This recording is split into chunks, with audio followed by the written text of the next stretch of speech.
Welcome to the Berkeley Research Group ThinkSet podcast. I'm your host, Eddie Newland.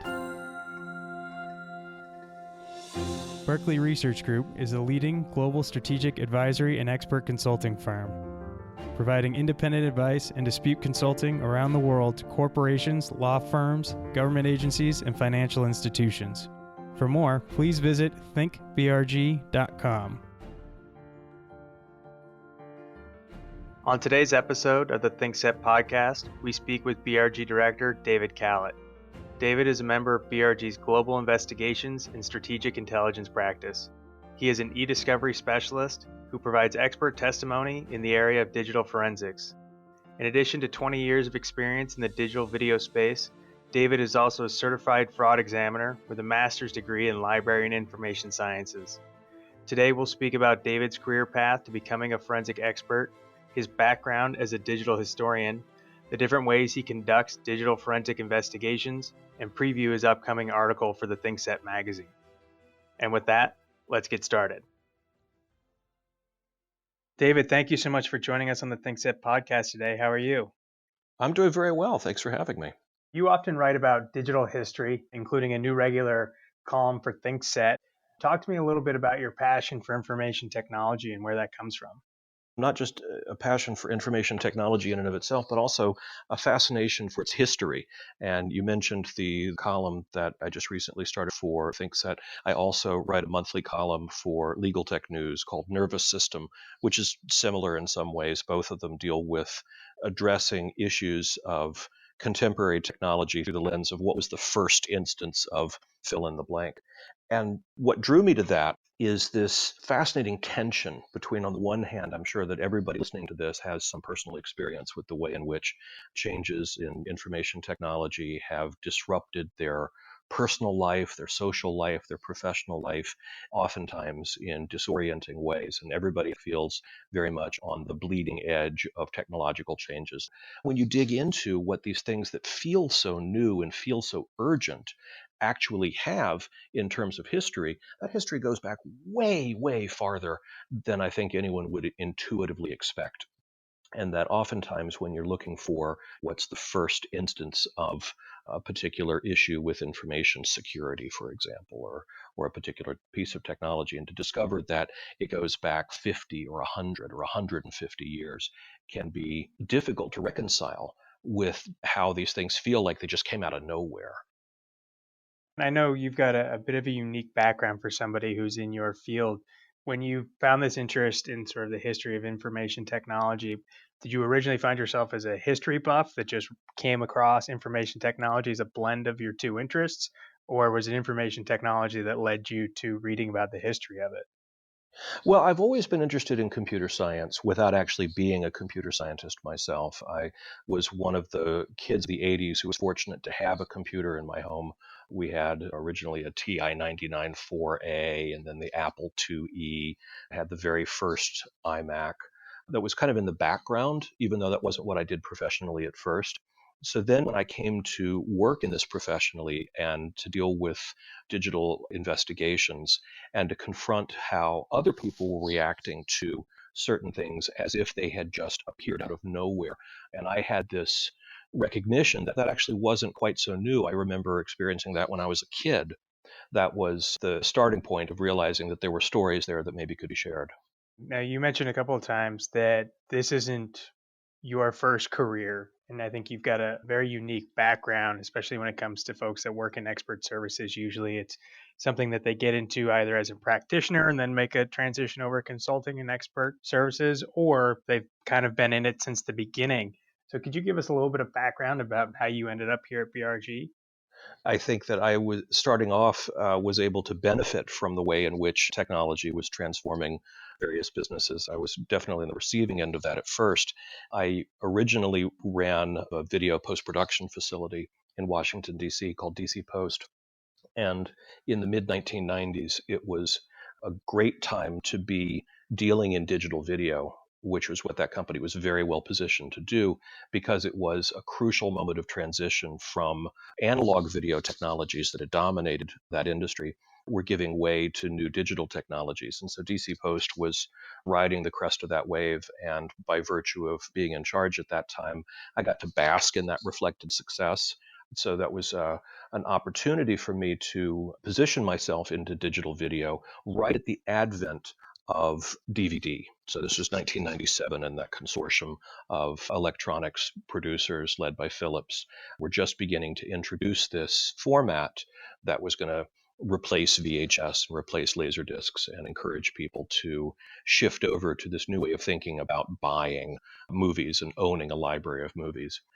The light bulb went off and I realized, wow, this is an ideal way to market niche market films, because I knew there were huge communities, maybe not huge, but there were sizable and significant communities of people who were very eager to see classic American independent and foreign films that weren't otherwise getting a lot of attention from the mainstream video business in the 1980s and early 1990s, because it was very difficult to make money off of them under that old model. But the new medium of DVD changed a lot of that business model in a way that would make that profitable. And so I actually started the first independent DVD publishing company in the US. And so there in 1997, you had Warner Brothers, you had Sony Pictures, and there was me with All Day Entertainment, desperately trying to hold my own. And I ran that company for about 15 years. But then the next wave in digital technology was streaming, which is a very different business model. And it's one that favors conglomerations of content providers rather than niche market providers with relatively small catalogs. So I could tell that it was going to be very difficult to keep doing what I had been doing, that the avenues for selling physical media to consumers were drying up. Many of the people that I considered my audience were shifting over to spending their entertainment dollars by subscribing to streaming platforms. So I made the decision to go back to school and get a master's degree in information science, and that's what led me into consulting. Wow, you witnessed firsthand the inflection point where VHS skipped Laserdisc to DVD. Do you remember a time by chance where you realized that it was DVD and not Laserdisc?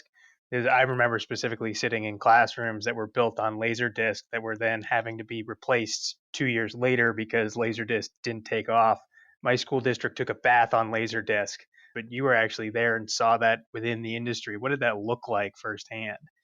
There was a company that had really put all their eggs in the Laserdisc basket that I'd actually modeled myself on because I admired the way that they were trying to connect with the same niche market community that I wanted to connect with. I appreciated the integrity that they brought to how they approached their productions. They kind of looked at me askance, like, you actually think you're going to do this with this crazy new format? Just as I was looking at them going, I think you're on the wrong boat. In your current role, you testify about digital forensic investigations and e-discovery. Can you explain what that looks like sort of on a day-to-day basis when you're engaged in a specific case? I say I treat computers like crime scenes, whether you're dealing with a theft of trade secret sort of situation or some sort of employee misconduct or other situations where there's critical electronic evidence that might be relevant to whatever issues are being litigated. What's common to all of these cases is that the users of computer systems are often completely unaware of the extent to which they are leaving behind a footprint of how they're engaging with that system and what they're doing. And even users who are knowledgeable and attempting to cover their tracks are going to leave behind evidence, at the very least, of the efforts to cover their tracks. And so what I do is to pick apart those systems and understand how they're supposed to function and how user interactions get documented within those operating systems, and then extract that information out to tell the story of what is oftentimes unauthorized access to a computer system or unauthorized use of particular data. Now, when you're going through that on the back end, you're actually dealing with a physical machine, someone's actual computer, cell phone, or even servers in an office building, right? Absolutely. And in fact, it's the physicality of it that is critical in many cases when you're talking about forensics. This is the thing that I think escapes people's realization, is that even when you're talking about electronic data, somewhere there is a physical representation of those ones and zeros. It exists in physical form somewhere, at least temporarily. And it's that physical nature of the data that can get preserved in certain ways, even when other steps have been taken to get rid of it as ephemeral data. So, for example, the classic story, any dinner party where I say I work in computer forensics, people are always going to say, oh, yeah, you can never delete anything. That's the go to that people have, is this idea that every file can be recovered, which, of course, is not true. I deal frequently with the consequences of the fact that data has been deleted. But it is true that there are circumstances when you think something's been deleted and it can be brought back to the detriment of the person who thought they were getting rid of it. And what's happened there in a lot of cases is that you've got a piece of physical media, whether it's a hard drive or a flash drive or something like that, that has its physical representation of that file in some form on it. And the user goes to delete the file, and basically all you really do when you do that is you're deleting the index that tells the computer how to get the file from that physical media. That's the first step. And unless other steps are taken, that may be all that's happened. And the physical representation is still there and still recoverable using forensic tools. It isn't always true, but it can be very dramatic when it does happen. So, as a digital historian, do you have any idea where the term nothing can ever be deleted comes from? Oh, yeah, there are definitely some high profile cases where data was recovered in a deleted state that was the turning point for that particular case. There was a serial killer, he was the BTK killer. And for decades, this coalition of local police, FBI agents, and professional high profile serial killer trackers had all been working on this case. And there was a mountain of physical evidence that consisted of hair fibers and fingerprints and written notes that he would send to the media taunting them. There were several instances where he'd actually failed to kill somebody, and so there was actually a witness who had seen him. You'd think that with all of that kind of evidence, they would have caught him long before, but instead it goes on decades and decades until eventually you start to transition into the information age, and he stops sending typewritten notes to the media and he sends a floppy drive. And it had a standard taunting message on it, just like the other ones. But the forensic investigators who looked at that floppy drive, and it had a deleted file. It contained information about a particular, I think it was a particular church, that it was like a church bulletin. So the document itself wasn't in any way related to the case. It was evidence that tied that floppy drive to a real place. And then it made it possible for them to stake that real place out and see his car that had been witnessed. And that was enough to then start to get a search warrant. It ultimately led to his arrest. It's a go-to story when people try to talk about the effectiveness of computer forensics, that you had every piece of firepower you could possibly imagine on the traditional police investigative end. And it's one floppy disk and one deleted file ultimately catches the serial killer. So, when you went back to school to study library and information science, how did you land on that area of study in particular? If I were to describe information science, I'd say it's computer science for the humanities people. I'm terrible at math. That's not going to be my forte, but I am interested in computer science. And as I said, it reaches back to my past. And I was studying Pascal when I was in elementary school. So it was something that I wanted to be able to engage with while recognizing that I probably wasn't going to be able to hold my own against people who had been computer programmers their entire lives. But information science is very much a sister discipline to computer science, and it deals with the human interfaces, the human use of information systems, and a lot of the issues that I think people are wrestling with right now in terms of searching and retrieval, and how information systems can be designed to be more user friendly, more effective, so that people can find what they're looking for in gargantuan masses of data. Now, the old saying goes that those who don't learn from history are doomed to repeat it. Now, you've got quite an extensive background both in the history and on the technology side. What are the lessons you think we should be learning right now about how technology will shape our lives in the coming years? As I said, one of the reasons that I was focusing on history was that a lot of the things that we feel we're struggling with right now, there's a context to them that can help explain it. So, for example, the first piece that I wrote for ThinkSet was about the origins of password security and password insecurity. That if you go around to people right now, you'd probably get a very common sense of frustration with how all these different devices that people have to or choose to engage with. You've got a smartphone and perhaps a tablet and maybe your work computer and maybe a computer at home. And so there's not just a bunch of different devices, but then all these different platforms on them. This is how you interface with your bank, and it's how you book your reservations for dinner, and it's how you book your travel. It's how you interact with your family and friends. It's how you engage socially. These are the interfaces that we use for almost everything we do. And there's all these different, therefore, portals that we're having to authenticate ourselves on. And if the rules of password security are to say you need to come up with a password that is unguessable, and you're not supposed to write it down, and you should change it a lot, and you need a different one for all these different platforms, that is an absolute recipe for failure. That's not a system that's designed to succeed with people. But if you look at where this whole idea of password authentication came from, you go back to the early 1960s, it was just an ad hoc solution for a time-sharing system where they needed to allocate computer resources to a handful of users. And nobody who came up with this system really intended it to be a long-term method of information security. And it wasn't terribly secure because the very first passwords were hacked back in the early 1960s. So the idea that we're still relying on this today when the stakes have gotten so much higher, the need for information security is so much more urgent, I think points to the fact that this is a system that really wasn't tenable to have lasted as long as it has.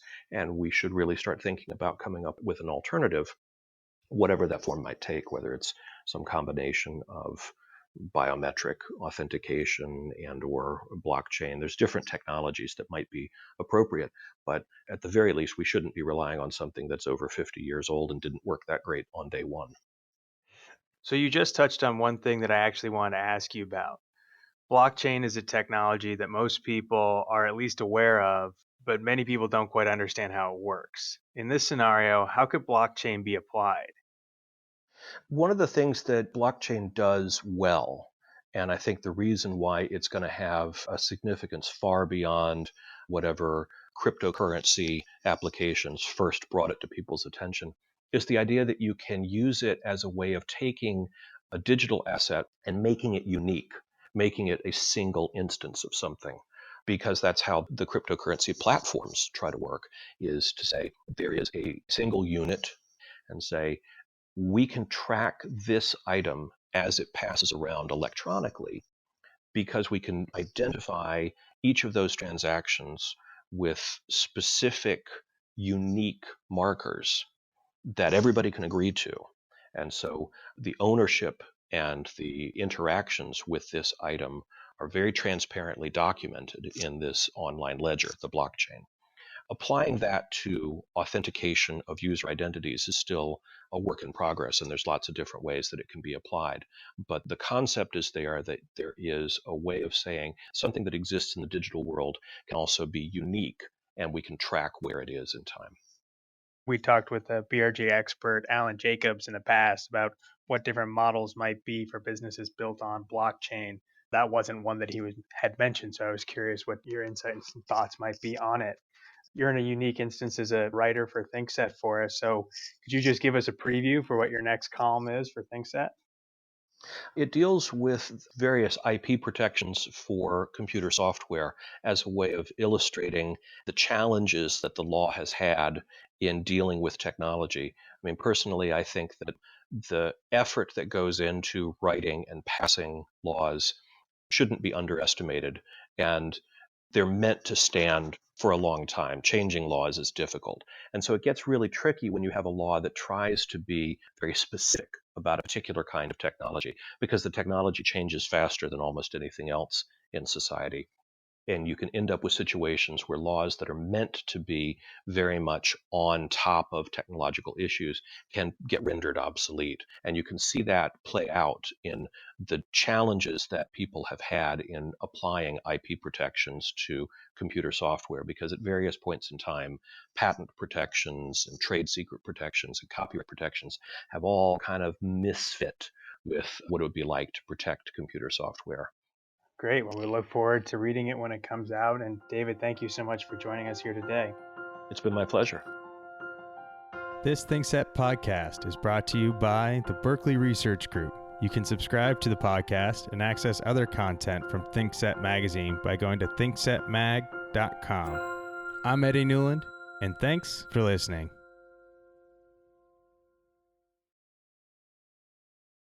The views and opinions expressed in this podcast are those of the participants and do not necessarily reflect the opinions, position, or policy of Berkeley Research Group or its other employees and affiliates.